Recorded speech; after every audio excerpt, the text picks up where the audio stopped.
नमस्कार। All India anganwadi खबर channel में आप सभी का स्वागत है। आंगनबाड़ी कार्यकर्ता मिनी सहायिका बहनों के लिए खबरें हैं, चलिए जान लेते हैं। पहले तो हम बता दें आपको आंगनबाड़ी भर्ती से जुड़ी हुई जो खबर निकल कर आ रही है, जिसमें भ्रष्टाचार के आरोप पर जांच शुरू हो गई है। आपको बता दें यूपी के अलग अलग जनपदों में आंगनबाड़ी भर्ती को लेकर तमाम खबरें निकल कर आ रही हैं। सीतापुर जनपद में आंगनबाड़ी कार्यकर्ताओं के चयन में धांधली की शिकायत के मामले में जिलाधिकारी ने संज्ञान ले लिया है। तहसीलवार अनियमितताओं की जांच भी इन्होंने शुरू करवा दी है।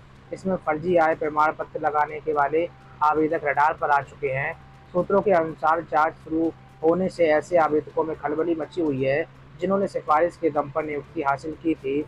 इस मामले में लापरवाही बरतने पर जिलाधिकारी ने जिला कार्यक्रम अधिकारी मनोज राव को जमकर फटकार लगाई। सूत्रों के अनुसार डीपीओ जिले के उच्चाधिकारियों से कई अहम जानकारियां छिपाए रहे। जब शिकायत शासन स्तर पर होने लगी तब कई मामले जो है पकड़ में आए। निश्चित तौर पर अब इस मामले में डीएम के निर्देश पर डीपीआरओ ने एक सफाई कर्मियों को भी सस्पेंड कर दिया है। सीतापुर के विभिन्न जनपदों में जो है आय प्रमाण पत्र में खेद हुआ, ऐसे आरोप लगाए गए। डीएम के निर्देश पर डीपीआरओ साहू ने सफाई कर्मी आशीष को सस्पेंड कर दिया। वहीं एक अन्य महिला विमला देवी का भी चयन निरस्त कर दिया गया।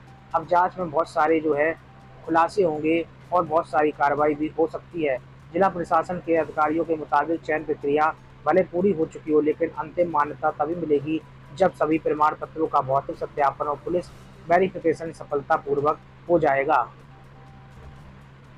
अब आंगनबाड़ी बहनों बात कर लेते हैं। उत्तराखंड से खबर आ रही है। उत्तराखंड सरकार जो है 7,000 आंगनबाड़ी कर्मियों सहायिकाओं की भर्ती प्रक्रिया के बारे में आपको बता दें जानकारी आई है। नए साल की शुरुआत में यहाँ की सरकार ने विभिन्न जनपदों में भर्ती निकाली थी, विज्ञप्ति जारी की थी। हजारों महिलाओं ने इन पदों पर भर्ती के लिए आवेदन किए थे। मंगलवार को विधानसभा भवन स्थित सभागार में एक बैठक भी आयोजित हुई थी। इस बैठक में केंद्रीय मंत्री ने बताया था, जो आपको बता दें उत्तराखंड में की हैं, इन्होंने बताया है कि महिला नीति लगभग तैयार कर ली गई है, अगली कैबिनेट में से रखी जाएगी। इसके साथ ही मुख्यमंत्री एकल महिला स्वरोजगार योजना में किए गए संशोधन को भी कैबिनेट से जल्द मंजूर कराया जाएगा। करीब 7,000 पदों पर भर्ती को लेकर 20 अप्रैल तक पूरे करने के निर्देश हैं। बताया गया है कि 20 अप्रैल तक भर्ती प्रक्रिया पूरी करने के चयनित आंगनबाड़ी कर्मियों को मई में नियुक्ति पत्र भी दे दिए जाएंगे। आंगनबाड़ी कर्मियों को नया मोबाइल और सिम भी उपलब्ध कराया जाएगा और यह सिम के आंगनबाड़ी केंद्रों को अलॉट होगा। बताया ये भी गया है कि आंगनबाड़ी कर्मियों को रिचार्ज के लिए 2,000 रुपये दिए जाते हैं और विभाग इंटरनेट डाटा के खर्च को भी वहन करेगा। मंत्री के अनुसार आंगनबाड़ी कल्याण कोष से उनकी बेटी की शिक्षा, विवाह और हादसा होने की सूरत में परिवार को आर्थिक सुरक्षा देने के लिए भी खाका तैयार किया जाए। मंत्री रेखा आर ने बताया कि प्रदेश में 6 जनपदों में 50 बेड के लिए नए महिला आवासीय छात्रावास बनाने की स्वीकृति मिल गई है। तो कहीं ना कहीं 2-3 मांगे ऐसी हैं जिनका काफ़ी समय से इंतजार किया जा रहा था। उत्तराखंड में आंगनबाड़ी बहनों का कहना था कि सरकार जो है कहीं ना कहीं सिम दे, मोबाइल दे और इसी के साथ ही डाटा का पैसा दे। इन तीनों मामलों पर जो है बाल विकास मंत्री ने ऐलान किया है। कहा है कि जो नई भर्ती होंगी सिम भी दी जाएगी, मोबाइल भी दिए जाएंगे, साथ ही जो है आंगनबाड़ी केंद्र के नाम जो है सिम अलॉट होगी। इसी के साथ ही जो है भर्ती प्रक्रिया भी मई तक संपन्न उत्तराखंड में कर ली जाएगी। उत्तराखंड में 7,000 जो है आंगनबाड़ी कर्मियों के पद निकल चल रही भर्ती प्रक्रिया, जिसको मई में समाप्त करने की बात कही गई है। अब बात कर लेते हैं भीषण गर्मी को लेकर। जिला बेसिक शिक्षा अधिकारी हमीरपुर के जो है आलोक सिंह की ओर से एक आदेश जारी किया गया है। अत्यधिक तापमान बढ़ने और गर्मी को दृष्टिगत रखते हुए नौनिहाल छात्र छात्राओं के बचाव हेतु जिलाधिकारी के निर्देश पर बेसिक शिक्षा परिषद के अधीन जो भी विद्यालय चल रहे हैं 1 से 8 तक उनका समय परिवर्तन कर दिया गया है। 7 बजे से पूर्वान्ह 12 बजे तक संचालित किए जाएंगे। वहीं बात कर लेते हैं यूपी के एक और जनपद गाजीपुर में भी आंगनबाड़ी कार्यकर्ता भर्ती में बड़े पैमाने पर फर्जीवाड़ा निकलकर सामने आया है। बाल विकास और पुरस्कार विभाग की जांच में अब तक कुल 14 अभ्यर्थियों के दस्तावेज फर्जी पाए गए हैं। इन सभी ने कम आय और गरीबी का झूठी प्रमाण पत्र लगाकर सरकारी जो है आपको बता दें इस नौकरी को हासिल करने का प्रयास किया। यह जानकारी सामने आने पर हड़कंप मचा हुआ है। चौंकाने वाला मामला है मुख्य विकास अधिकारी की निजी स्टेनो की बेटी का है, जिसने फर्जी कागजों के जरिए नौकरी हासिल कर ली। अब ऐसे ऐसे मामले आ रहे हैं। गाजीपुर से फिलहाल ये मामला है, 14 अभ्यर्थी फर्जी पाए गए हैं। यहाँ तक कि सीडीओ की निजी स्टेनो की बेटी भी आंगनबाड़ी कार्यकर्ता बनना चाहती है और इसी वजह से उसने भी कागज फर्जी लगाए हैं। जानकारी के मुताबिक मुख्य विकास अधिकारी की निजी स्टेनो की बेटी पूजा ने अपने पति के सरकारी शिक्षक होने के बावजूद मात्र 42,000 सालाना आय का प्रमाण पत्र लगाकर आंगनबाड़ी पद के लिए आवेदन किया और नियुक्ति भी पाली है। उनका चयन मनिहारी ब्लॉक के चौकड़ी गांव में हुआ था।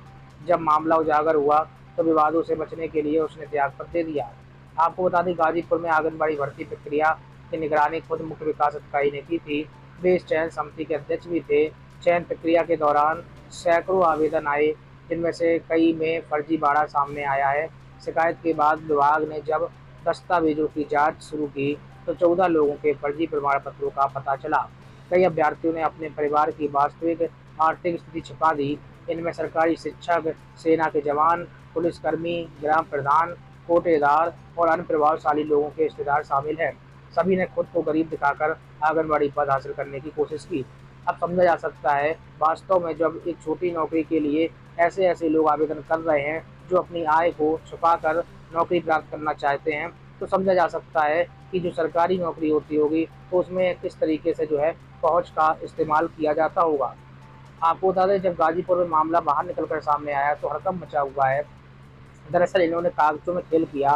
कागजों में इस तरीके से खेल किया, इन्होंने फर्जी आय प्रमाण पत्र बनवा लिए और इसके जरिए की गई नियुक्तियों में जिन लेखपालों ने प्रमाण पत्र जारी किए उनकी भूमिका भी अब जांच के दायरे में आ चुकी है।